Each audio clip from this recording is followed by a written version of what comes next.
लुकमा तन तंदूर हड्डां दा बालन ते असी हावां नाल तपाया कप कप मुखियां पेड़ कीते उत्तों इश्क पलेथन लाया तन दी हांडी मन दा सालन उत्तों लून सबर दा पाया गुलाम फरीदा मैं सारी तेरी तेनू अजे यकीन नहीं आया का महबूब यहाँ बैठे तो सही हुजूर तशरीफ फरमा हुए और पहला लुकमा जब नबी पाक ने मुंह में रखा तो उस्मान तड़प के रोए। 600 दिनार नीचे रखे, या रसूलल्लाह मैंने दौलत को आग तो नहीं लगानी अगर तेरे काम न आए।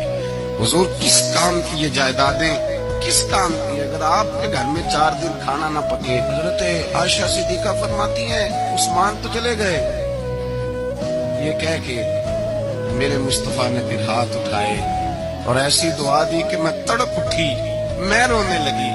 हुजूर ने झोली उठा के कहा अल्लाह मैं उस्मान से राजी हूँ, तू भी मेरे उस्मान से राजी हो। हजरत उस्मान गनी रदी अल्लाह तआला अन्हु साथ थे जब नबी पाक सल्लल्लाहु अलैहि वसल्लम 1400 सहाबा को लेके उम्रे की नियत से निकले। हुदैबिया की मकाम पर काफिरों ने रोक लिया, कहा उम्रा नहीं करने देंगे। हजरत सैयदना उस्मान गनी को नबी पाक ने सफीर बना के भेजा। जनाब उस्मान गनी कई सालों के मक्के से बिछड़े थे, सामने काबा नजर आया, इहराम बंधा हुआ है। जब सफीर बन के गए तो अबू सुफियान कहने लगे उस्मान हम तेरे रसूल को तो अभी उम्रे की इजाजत नहीं देते, बाकी लोग तो नहीं आते, वो सामने काबा है, वो हजरे अस्वद है, वो सारा कुछ है।